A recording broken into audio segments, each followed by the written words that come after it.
Amidst turbulent politics in Ireland and the ongoing Brexit crisis, it looks like the IRA is back.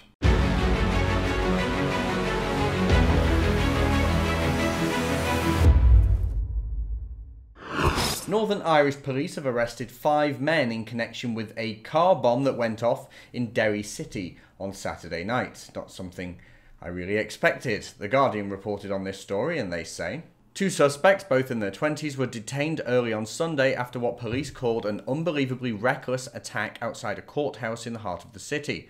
2 more men, aged 34 and 42 years, were arrested in Derry on Sunday evening. The new IRA, a dissident Republican group, was the main line of inquiry, the Assistant Chief Constable Mark Hamilton told a media briefing near the scene. CCTV footage shows a car stopping outside of a courthouse, a man getting out, running away, and then the explosion happening. Now, in traditional IRA style, they actually gave notice before the bomb went off, something they always seem to have done. They gave the police 10 minutes warning before the bomb exploded on Bishop Street at 8:10, meaning that hundreds of people in the nearby hotel and all these other venues nearby were all evacuated, and thankfully, there were no casualties this time. It's believed that a pizza delivery vehicle was stolen and hijacked and used in the attack. Assistant Chief Constable Mark Hamilton told the press, "In the intervening minutes we had already found the car and were starting to evacuate the area. Clearly it was a very significant attempt to kill people here in this community.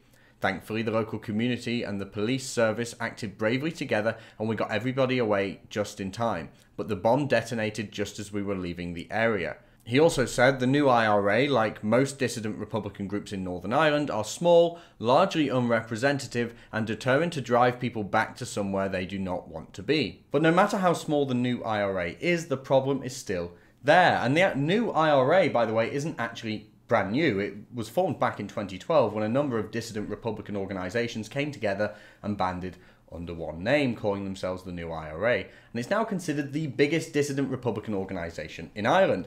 It's thought to have been responsible for multiple murders and attacks since it was formed too, including the murders of 2 police officers, Adrian Ismay and David Black.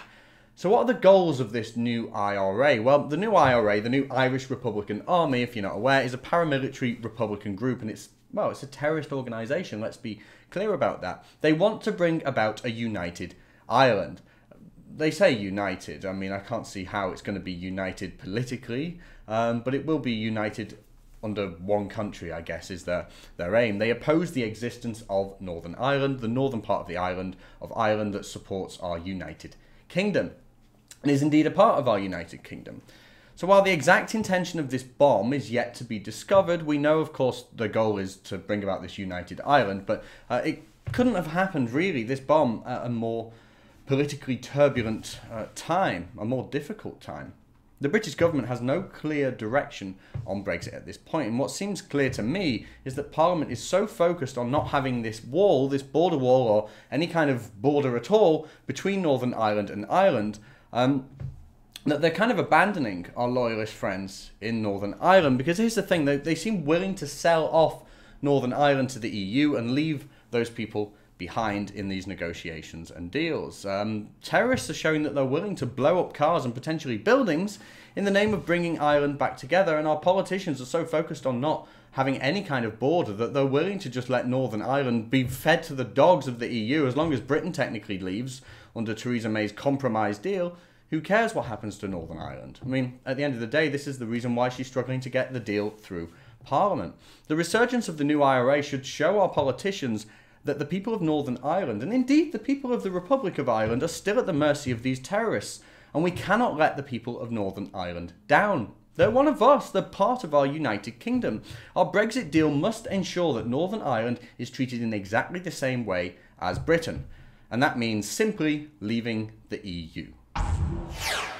We're not funded by the government, we don't have big sponsors, and we certainly don't have massive donors. If you'd like to help support our work, please go to rebeldonations.com/thebuck.